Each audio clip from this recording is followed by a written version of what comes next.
કથા શું છે? પહેલો પ્રશ્ન આપણને એ થાય કે લોકો કથા શું કામ કરાવે?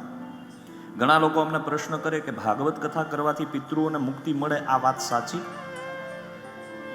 અને સાચી તો કેટલું ફેક્ટ છે, એરિથમેટિકલી અને લોજિકલી બધું જોવા મળે. ભાગવત કથાથી પિતૃઓને મુક્તિ મળે એ તો બહુ આગળની વાત છે. હું તો એમ કહું, જેના મનમાં ભાગવત કરવાનો વિચાર આવે ને એની પણ 71 પેઢી તરી જાય. પિતૃઓ મુક્ત થયા હોય તો જ ભાગવતનો વિચાર આવે, નહીતર ભેગા ન થવા દે. હા, એ મન ભટકાવે,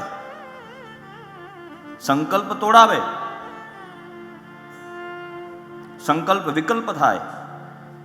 પણ જેના સંકલ્પ વિકલ્પ ન થાય એ જ મારા ભારીના ભક્તના પ્રમાણ છે પ્રભુ.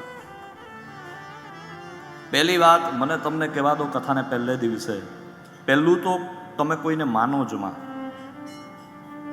ઝીરો થઈ જાઓ. કોઈને ન માનો. શું કામ ન માનો? બોલે તમારી શ્રદ્ધા બહુ મૂલ્યવાન છે, તમારી ભાવના, તમારી આસ્થા બહુ મૂલ્યવાન છે. કોઈ પણ માણસમાં વિશ્વાસ કરતા પહેલા 10 વાર એને જુઓ, એને પરખો. જ્યાં સુધી તમારી મનની આસ્થા એના તરફ મજબૂત ન થાય એને નમો માં, પહેલી વાત. પણ જો એક વાર નમી ગયા તો પછી બીજો વિચાર ન કરવો પ્રભુ. एक ही आस्ताने पे अजमत भी है, एक का हो के रहने में इज्जत भी है. एक ही आस्ताने पे सर झुक गया, दर बदर आने जाने से क्या फायदा. વૈષ્ણવોમાં આપણે ત્યાં એવું કહેવાય કે અન્યાશ્રય ન કરવો, ભગવદ આશ્રય કરવો.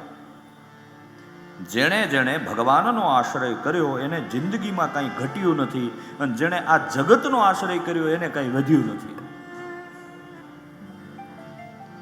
બહુ જગદાશ્રય ન કરવો, ભગવદાશ્રય કરવો.